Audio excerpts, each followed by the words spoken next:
uummanni Itoophiyaa harki 80 ol kan jiraatu baadiyyaa yoo ta'u jireenyi isaas qonna irratti kan hundaa'edha. Qonni biyyattiis irra caalaa baadiyyaatti kan xiyyeeffatu ta'uu isaatiin jiraattonni magaalaa oomisha qonnaa argachaa kan jiran baadiyyaarraati. Kun ammoo jiraattonni magaalaa soorati isaanii hundi baadiyyaarraa ta'uu isaatiin harkattummaa baadiyyaatiin jiraachuun qaala'insa gatii fi hanqina oomishawwan garaagaraatiif saaxilamaa turaniiru. Jijjiiramaas xiyyeeffannoo mootummaan qonna magaalaatiif kenneen inisheetiivota qonna magaalaa hojiirra oolcheen magaalli fayyadamaa ta'uu eegaleera. Ministeerri muummee Dr. Abiy Ahmedis wayita sagantaa maaddii guutuu eegalchiisan qindoominaan hojjennaan milkeessuun akka danda'amu dubbatan. የአንድ መንግስት ዜጎቹን መመገብ የሚያስችል ስራ በተርም ሰርቶ ምግብ የተረፈባት ኢትዮጵያ ካለች እኛ ቀጠልን አልቀጠልን ዋና አጀንዳ መሆን የለበትም። በሚቀጥለው 4 ዓመት ግን ይህን ማሳካት ግዴታ ተደርጎ መወሰድ አለበት። hojiin mootummaan tokko lammiilee isaa soorachiisuu dandeessisu waqtiin hojjete Itoophiyaan nyaanni irraa hafee jiraannaan nuti itti fufnes dhiisnes ajandaa biraa ta'uu hin qabaatu. waggoottan arfan keessatti kana galmaan gahuun dirqama ta'ee fudhatamuu qabaata. pirezidantootni naannolee mo'achuu kan dandeessanu keessummaan affeeramtanis humna waloon maaddii guutuu Itoophiyaa keessatti hojiirra oolchuun ni danda'ama. kana yoo raawwanne ኢትዮጵያን ብያ ወላባ ኡጋኒታቲ የሌማት ትሩፋትን ኢትዮጵያ ውስጥ ተግባራዊ ማድረግ ይቻላል። ይሄንን ካደረግንም ኢትዮጵያ እውነተኛ ነፃ ሀገር ትሆናለች። ሰገንታ ማዲ ጉቱፊ ኛታኮ ቦሮኮቲ ጀዱ ኦጂራ ኦሌኒስ ቆኒ መጋላት ቆተሙ ኤገሌ መጋሎተ ቢየቲ ሁንደ ኬሰቲ ቃሌን ሰገባ ተስገቤሱ መደገሊ ደበለታፊ ጨራ ኦጂ ኡሙን ቡአደቻ አርገምሲሳ ጅራ ቆቢ ኬኛ አርአ ከናንስ hojii qonna magaalaa Finfinneetiin hojjetamaa jiru qabannee dhiyaanneerraa nu waliin tura.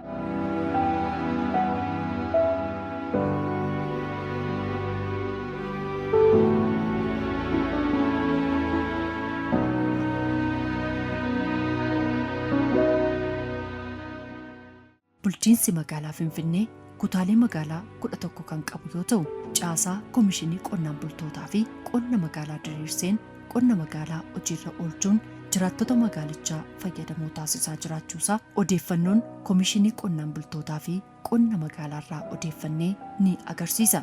Magaalicha keessatti sagantaa maaddii guutuu fi nyaata kooborookootii jedhuun kuduraa fi muduraa adda addaa oomishuu, misooma kanniisaa, horsiisaa fi furdisa beelladaa, horsiisa lukkuu, misooma qonna qindaa'aa dabalatee sochiin qonna magaalaa gabaa tasgabbeessuu, nyaata madaalawaa hawaasaaf dhiyeessuun carraa hojii uumuu fi kanneen biroon bifa milkaa'aa ta'een hojjetamaa jira. Sochii taasifame kanaanis sadarkaa maatiitti namoonni 800 fi 95 hirmaatanii fi fayyadamaa qonna magaalaa ta'uu, maatiin 1,000 madda galii taasifachuu, dhaabbilee mootummaa, miti mootummaa fi dhuunfaa 2,400 qonna magaalaa irratti hirmaachisuun gaagura ammayyaa 2,100 dhiyeessuu fi hojiiwwan biroo hojjetamaniin namoota 100,000 fi 11,100 carraa hojii uumuun danda'amuusaas ragaan koomishinicharraa argannee ni mirkaneessa. Kutaalee magaalichaa keessaa tokko kan ta'e kutaa magaalaa Qeerqoos mooraa mana barumsaa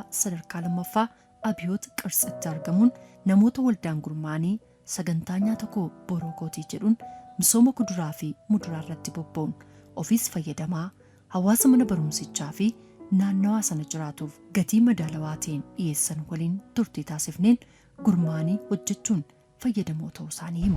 Qonni magaalaa kun baay'ee tokko ba'eessa amma akka ganda duwwaa afuriitti illee biqiltuu rakkina hin qabnu sanyiif biqiltuu rakkina hin qabnu.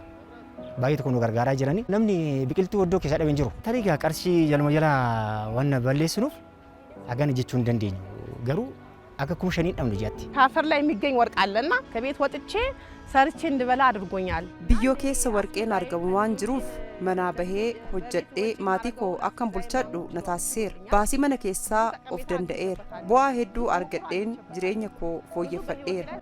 Barsiisaa mana barumsichaa kan ta'an barsiisaa Magarsaa Guraaraas misooma kuduraa fi muduraa mooraa mana barumsichaatti misoomerraa fayyadamoo ta'uu isaanii ragaa bahu. Qonni gara baadiyyaatti akka waan fudhatamuu qofatti kan ilaalaa ture waan ta'eef amma immoo fooyya'ee hundinuyyuu magaalaa keessatti kan mul'atuu fi akkasumas dallaa keenya keessa wanti abame hin jiru jechuudha. Hedduun isaa jira jechuudha. Horiin jiru, lukkuun jira, dammi jira, ashaakiltoonni garaagaraa jiru. wanta dhabame waan hin jirreef barsiisaan kamiyyuu kan barbaadu yoo ta'e asuma cabsateeti kan deemu. Isaanis akkuma argitan hojiin isaanii baay'ee namatti kan toludha. Gatiin immoo alatti bitamuu fi asitti bitamullee garaagarummaa qabaachuu isaati. Nuti akka mana barumsaatti even agrii hin baratu ijoolleen keenya. Keessumaayyuu kutaan 11 fi kutaan 12 asuma baasnee itti agarsiisuudhaaf illee waan salphaadha jechuudha. Kanaaf haala qabatamaadhaan gaafa waa'ee qonnaa irratti baratan salphumatti asuma gadi ba'anii ilaalanii waan baratan waan ta'eef faayidaa guddaa qabaachuu isaati jechuudha.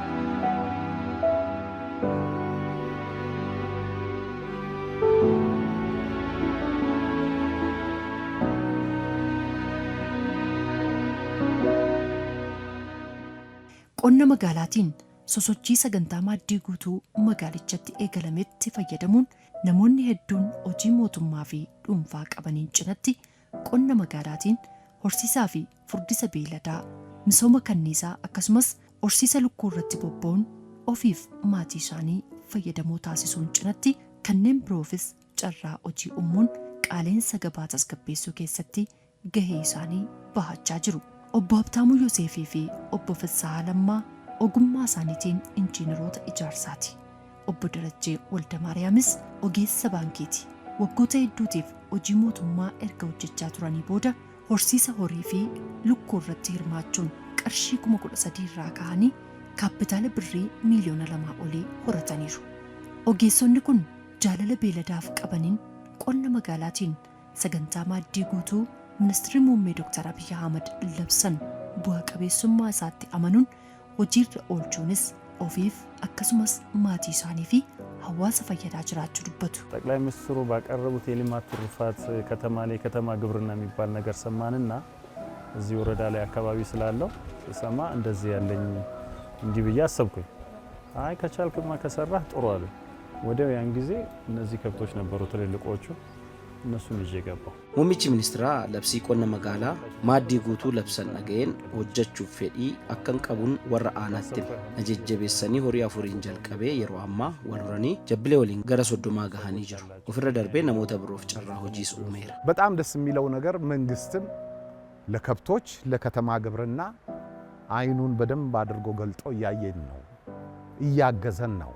ስለዚህ መንግስት ላግዝህ እባክህ ስራ ለምን አትሰራም እኔ ላግዝህ ብሎ ሲል የሚተኛ ሰው ካለ እሱ ሬሳ ነው፣ ተነስቶ መስራት አለበት። wanti nama gammachiisu mootummaan qonna magaalaatiin horsiisaa horiifis ta'ee kanneen birootiif xiyyeeffannoo kennee hojjechuun nu gargaaraa jira. Yeroo mootummaan sin gargaaraa hojjedhu jedhu kana namni hin hojjenne dadhabaa qofaam hojjetanii ofii fi maatii irra darbanii hawaasa fayyaduun cimina guddaadha. ለእኔም ለቤተሰቦችም የሥራ ዕድልም ለመፍጠር ከዛም አልፎ ለውጭም የሥራ ዕድል ለመፍጠር በዛ ነበር የጀመርኩት በሁለት ከብትና በ13,000 ብር ነው። አሁን ዛሬ ኦልሞስት ብዙ ነበሩ ግን ኦልሞስት ወደ 27 28 ከብቶች አሉ። ኦፊፍ ማቲ ኮ አከሱመስ ከኔን ብሮፍ ጨራ ሆጂ ኡሙፍ ጀዴን ሆሪ ለማፊ ብሪ 13 ጀልቀቤ ሀረ ሆሪ 28 ፊ ኮንኮላታ ቶኮጂን ካፒታል ብሪ ሚሊዮን ለማኦል ሆረዴራ qonna magaalaa irratti hirmaachuu keenyaan hojii biyyaaf bu'aa buusuu hojjechuu keenyaan hedduu gammannas jedhu. ትምህርት ቤቱ ያሉትን አስተማሪዎች መጥቀም ነው ብለን ስንገባ ለተማሪዎች 65 ብር ነው አሁንም ቢሆን ለአስተማሪዎች እየሰጠን ያለ ነው። ለአካባቢው ደግሞ አሁን በ70 ብር ነው እየሸጥን ያለ ነው።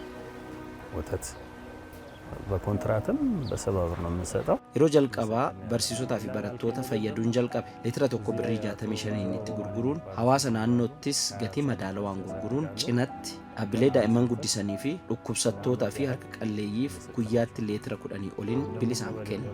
Kanaan gammachuutu natti dhaga'ama. ገበያውን ለማረጋጋት ጥረት እናደርጋለን። አሁን ለምሳሌ ከ80 እስከ 90 ብር ሊትሩን እንሸጣለን። gabaa tasgabbeessuuf ni yaala. Fakkeenyaaf aanan litirri tokko birrii 80 hanga 90tiin gurgurama. Gabaa irraa garuu birrii 100 olii kan itti gurguramu kun gammachuu olaanaadha. በልማት ትሩፋት ለህብረተሰቡም ተጠቅሟል፣ እኛም ተጠቅመናል። እኛ እዚህ ቦታ ላይ ወተት ስናቀርብ በኖርማል ገበያ ዋጋ አይደለም የምንሰጠው። አንደኛ የትምህርት ቤቱ ማህበረሰብ በጣም በቅናሽ ዋጋ ሰገንታ ማዲ ጉቱራ ኑቲስ ሐዋስኒስ ፈየደማ ጅራም የሮ አሲት አነን ዲሄሲኑ ገቲ መዳለዋኒ ሱቂራ ሊትረ ቶኮ ብሪ ዲባውሊን ጉርጉሩ ኑቲ ገሩ ብሪ 80 hanga 90tti gurguram kunammoo ummata fayyadamaa taasisuudhaan deeggarsi mootummaa biraa argachaa jiran cimanii akka hojjetan kan isaan onnachiise ta'uu himu.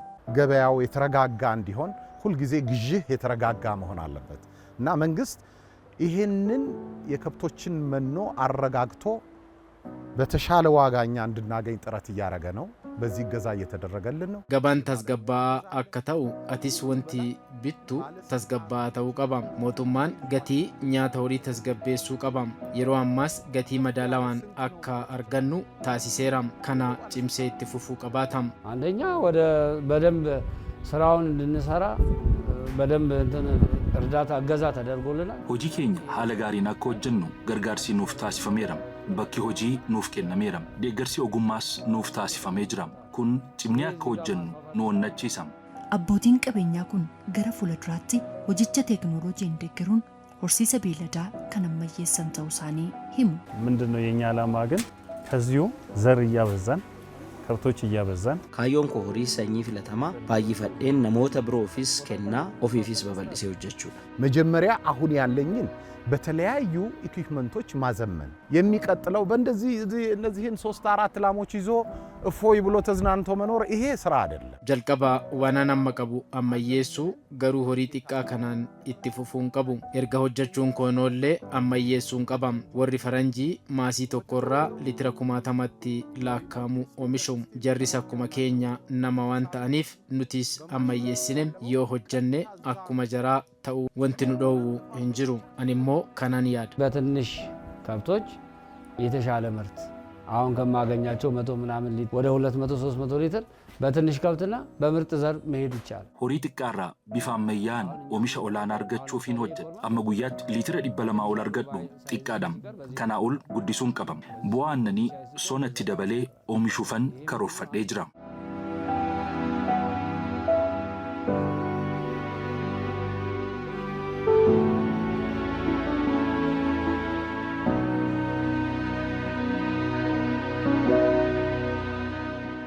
Magaalaa Finfinnee kutaa magaalaa Booleetti lafa hektaara 4 ol irratti hojii qonna qindaa irratti bobba'ee kan jiru dhaabbanni dhuunfaa Dr. Raggaasaa Gurmuu fi Ermiyaas Raggaasaas hojii qonna qindaa magaalicha keessatti gaggeessaa jiruun bu'aa dachaa buusaa jiraachuusaa hojii gaggeessaan dhaabbatichaa obbo Bahaayiluu Hayilamaariyaam ni dubbatu.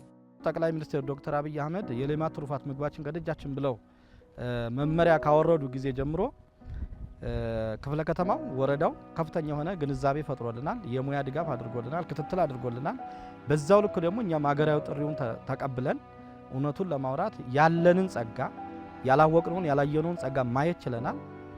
አይተን ደግሞ በተግባር ወደ ስራ በመግባታችን ለዚህ ትልቅ ተቋም ለመሆን በቅቷል። አሁን እስከ ፌደራል ሚኒስትሮች ጭምር የፓርላማ የህዝብ ተወካይ አመራሮች ጭምር የፋኦ ዳይሬክተርም ኢትዮጵያ በምግብ ራሷን ለመቻል በመታረገው ጥረት ውስጥ በወረቀት ያየነውን በተግባር እዚህ ላይ ማየት ችለናል ብለው ምስክርነት ሰጥተው ይሄዱበት ሚኒስትሪ ሙሜ ዶክተር አብይ አህመድ ማዲ ጉቱ ኛታ ኮ ቦሮኮራ ካንጀዶ ኤጊ ለብሰኒ ጀልቀቤ kutaa magaalaa fi bulchiinsi magaalaa hubannoo nuuf uumuu fi deeggarsaa fi hordoffii nuuf taasisuun nulleen labsii darbe fudhannee qabatamaanii hojii keessa galuun sadarkaa olaanaa irra geenne caarraa dhaabbata nyaata addunyaatiin daawwatamuu argachuu dandeenye jirra. Caarraa hojii dhaabbii fi yeroon namoota 30 oliif uumuurra darbine qaala'insa gabaa tasgabbeessuun jiraattota magaalichaallee fayyadamoo tolchine jirra. Dhaabbilee dhuunfaa qonna magaalaa kanneen keessatti namoonni carraan hojii uumameefis maallaqa qofa osoo hin taane ogummaa bor jireenya keenyaaf nu fayyadu argachaa jirra jedhu.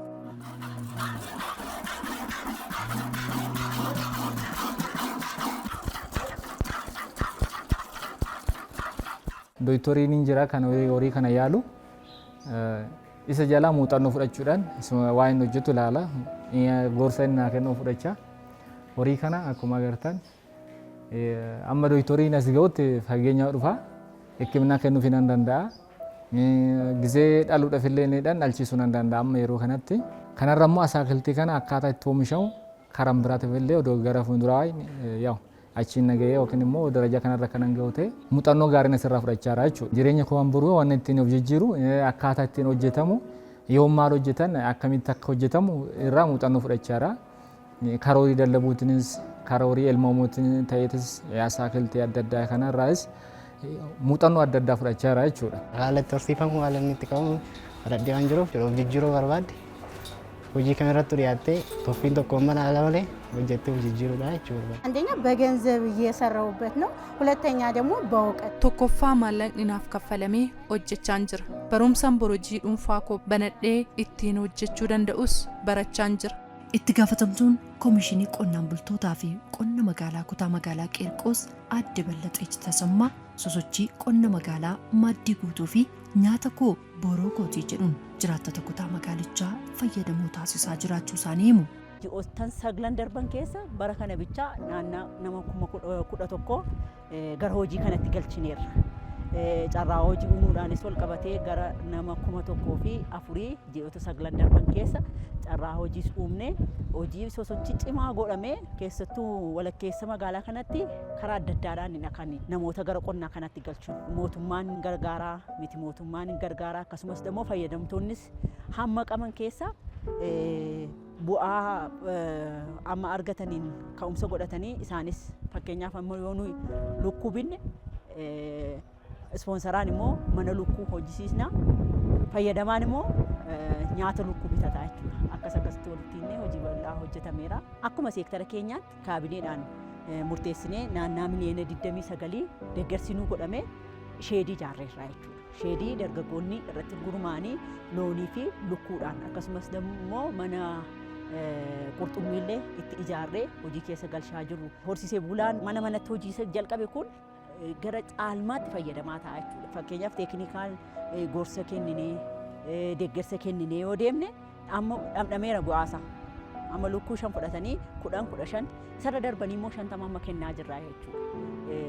Haati mana tokko keessatti ijoollee 2-3 han hojii hin qabne yoo jiraatte isaaniin gurmeessiteellee ofii faamilii biizinasii jennee lukkuu 50 illee deeggarsa godhaafii jirra jechuudha mana lukkuu wajjin. Warroota lukkuu 50 kenninuuf mana lukkuus nyaata ji'a 3 sin kenninaaf jechuudha. Nyaata ji'a 3 hamma lukkuu ji'a 2 yoo kennineef hamma dhaxxee hindaanqoo sun lukkuu buustee galii hanbiraa argamsiistutti akka hin rakkanneef illee sadarkaa kanatti deeggarsa guddaa godhaa jirra. 40-20 kallattiin gadi bu'eessa jechuudha. Parsantii 40 mootummaan akka gargaaru parsantii 40 immoo abbootii qabeenyaarraa qabeenya mobilaayis goonee keejii lukkuu bituudhaan parsantii 20 immoo fayyadamaan sun wayii darbachuu qaba. Fayyadamaa sana immoo kan hin qabne yoo ta'e immoo hiyyeeyyii harka qalleeyyii ta'an immoo adda baasnee qobaatti hunda guunnee paakeejii guutuudhaan hin kenninaaf jechuudha. Mana lukkuus akkasumas nyaatas dabalatee hin kenninaaf deeggarsa ogummaa bal'inaan hin kennina.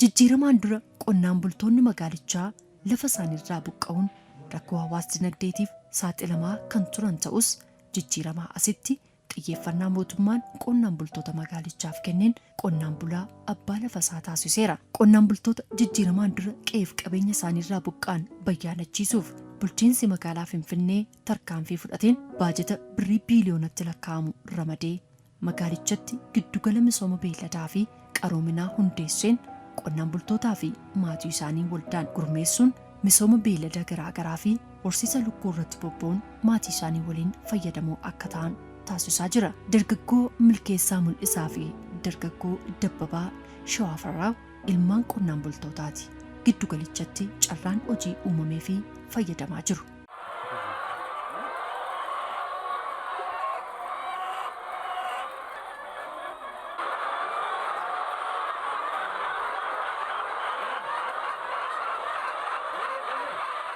Kaayyoon kiyya asii amma ogummaa kana fudhee horsiisa lukkuu kanarratti hojii kiyya ofii kiyya banuu barbaada jechuudha. Maallaqa qofa osoo hin taane ogummaa irraa argachaa jira jechuudha. እነሱ ወተት ይመረታል። ወተቱን ደግሞ እኛ ከአምራቾቹ አመጣን እዚህ እንሸጣለን። qonnaan bultoonni aannan ni oomishu nuti ammoo jararraa aannan bituun suuqii waggaa 10f bilisaan nuuf kennameen uummataaf gatii madaalawaadhaan dhiyeessuun fayyadamaa jirra. Obbo Kadir Mohammad naannoo giddugala kanaa jiraatu. Oomisha qonnaan bultoonni karaa dargaggoota waldaan ijaaramanii oomisha isaanii dhiyeessan oomisha qulqullina qabu gatii madaalawaatiin argachaa jiraachuu isaanii dubbatu. እኔ ብዙ ጊዜ እጠቀማለሁ። ብዙ ጊዜ ነው የምወስደው። ጥራቱም ጥሩ ነው፣ ዋጋውም ጥሩ ነው። Ani yeroo hedduun oomisha giddugala kanaa fayyadama. Qulqullina qaba. Gatiinsaas madaalawaadha. Dhiyeenyattiin argachaas jira. Dr. Tsaggaa Lammaa Komishinara Ittaanaa Komishinii Qonnaan Bultootaa fi Qonna Magaalaa Finfinneeti.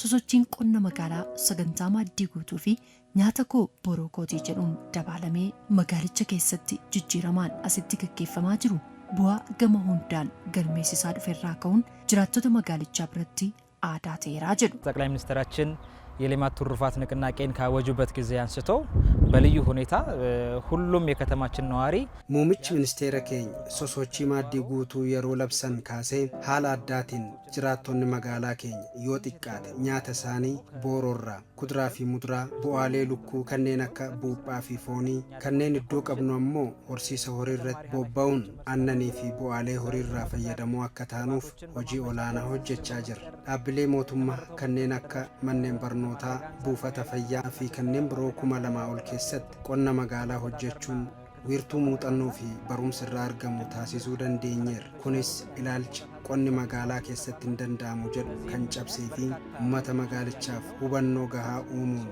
sochii keenya milkeesseera. Hojiin qonna magaalaa kun abbaa qabeenyummaa lafa qonnaan bultootaa kan mirkaneessee fi qonnaan bultoota sababa misoomaatiin kaafamaniifis giddugala misooma beeladaa fi qaroominaa hundeessuun jireenya qonnaan bultootaa fooyyessuun akka hojjetamu taasiseera. ቀደም ሲል ከተማው በለማ ቁጥር አርሶ አደሮች እየተገፉ የመስሪያ ቦታቸውን እየለቀቁ ዳር የሚገፉበት ሂደት ነው የነበረው። ጅጅራማን ዱራ አደዱማ መጋልች በበለቻ ዴሜን ቆናን ቡልቶን በከ ሆጂ ሳንራ ኢበማ ቱረኒ አመገሩ ሚርጋባ ቀበኙማ ለፈ ቆናን ቡልቶታ ከበጀሙ ሳቲን ቆናን ቡልቶን መጋላ ወሊን አከ ጉደተን ታሲፈሜራ ኬሰቱሞ ቆናን ቡልቶን ሰበበ ሚሶማቲን ካፈመን ዴቢሰኒ ዳቡን ፋይዳ itti fufiinsa qabu argatanii dinagdee isaanii akka cimsan taasisuun giddugala misooma horii fi qaroomina gurmaa'aa waan hunda guuttate baasii mootummaan hojii keessa galees qonnaan bultootaa fi maatii isaanii fayyadamoo taasisuu irra darbee gabaa tasgabbeessuun hawaasaaf bu'aa olaanaa buusaa jira. Rakkoo dhiyeessii nyaata beeladaas bu'uurarraa furuuf hojjetamaa jiraachuu eeran ከዶሮ ማርባት ከወተት ላም እርባታ ከከብት ማድለብና ሌሎች ስራዎች በተጨማሪ የመኖ ማምረቻ ሼዶችም ተገንብተውለታል ማለት ነው። giddugala misooma horii fi qaroominaa keessatti bakka nyaanni horii itti qophaa'u mijeessuun cinaatti qonnaan bultoonni dhuunfaan nyaata horii akka misoomsan deeggaruu dabalatee dhaabbata dhuunfaa nyaata horii gatii madaalawaan dhiyeessu waliin waliigaltee uumuun rakkoo dhiyeessii nyaata horii bu'uurarraa furuuf hojjechaa jirra. hojii qonna magaalaa kanas sadarkaa Afrikaatti fakkeenyummaa qabaachuun muuxannoon kan irraa fudhatamu taasisuuf xiyyeeffannaatiin hojjetamaa jira. ጠቅላይ ሚኒስትራችን በሚያስቡት ደረጃ የከተማ ግብርና hojii amma hojjechaa jirru sadarkaa olaanaa irraan geenyee kaayyoo muummichi ministeeraa qonna magaalaa bu'aa qabeessa taasisuuf qabanii fi mul'ata koomishiniin keenya Finfinnee sadarkaa Afrikaatti magaalaa qonna magaalaatiif fakkeenya ta'u keessatti mirkanaa'ee magaalaa fakkeenya taatu uumuu yeroo gabaabaa keessatti qabatamaa gochuuf hojjechaa waan jirruuf jiraattonni magaalichaatis hirmaannaa fi fayyadamummaa qonna magaalaa irratti taasisan cimsanii akka itti fufanan dhaama.